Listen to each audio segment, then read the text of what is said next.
వినుకొండలో రషీద్ అని ఒక అబ్బాయిని అతి దారుణంగా రోడ్డు మీద కత్తితో నరికి నరికి నరికి మరి అన్యాయంగా అసలు చెయ్యి అయితే పడి పక్కన పడి ఉంది. అంత అన్యాయంగా చనిపోయిన ఘటన మీద, నరికిన ఘటన మీద నేను వినుకొండకు పోతా ఉన్నా ఆ కుటుంబాన్ని చూడడానికి, చంద్రబాబు నాయుడు గవర్నమెంట్ని ప్రశ్నించడానికి. ఆ ఘటన చేసిన వ్యక్తి ఎమ్మెల్యే భార్యకు, సాక్షాత్ ఎమ్మెల్యే భార్య కేక్ తినిపిస్తా ఉన్నాడు. ఆ ఫోటో కూడా తల్లిదండ్రులు వాళ్ళ ఇంటికి పోయినప్పుడు నాకు ఇచ్చినారు.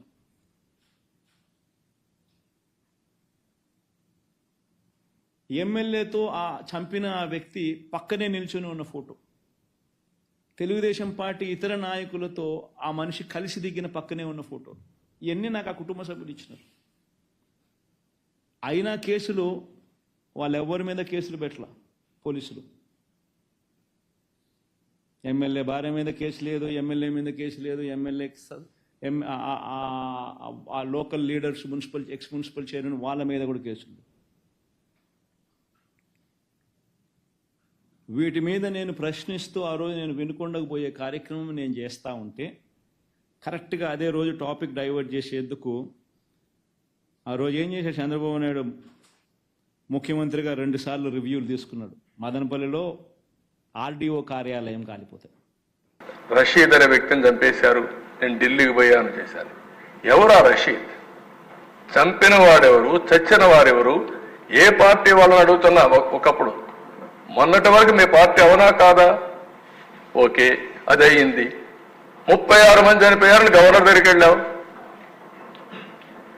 36 మంది పేర్లు ఇమ్మంటున్నా. రషీదు ఎవరైతే చంపారో వాళ్ళని అరెస్ట్ చేశాం. నీకు ధైర్యం ఉంటే, సిగ్గు ఉంటే, నిజాయితీ ఉంటే నువ్వు పేర్లి, నువ్వు చెప్పినట్టు కూడా నేను ఇచ్చా. నువ్వు చంపిన వాళ్ళకు పేర్లు ఇచ్చా, వాళ్ళపైన కూడా యాక్షన్ తీసుకుంటా. మళ్ళా ఆ కేసులను నువ్వు ఓపెన్ చేస్తా. ఈరోజు నువ్వు చెప్తున్నావు, దానిపైన కూడా నేను యాక్షన్ తీసుకుంటా. సిద్ధమాని సవాలు విసురుతున్నాను అధ్యక్ష.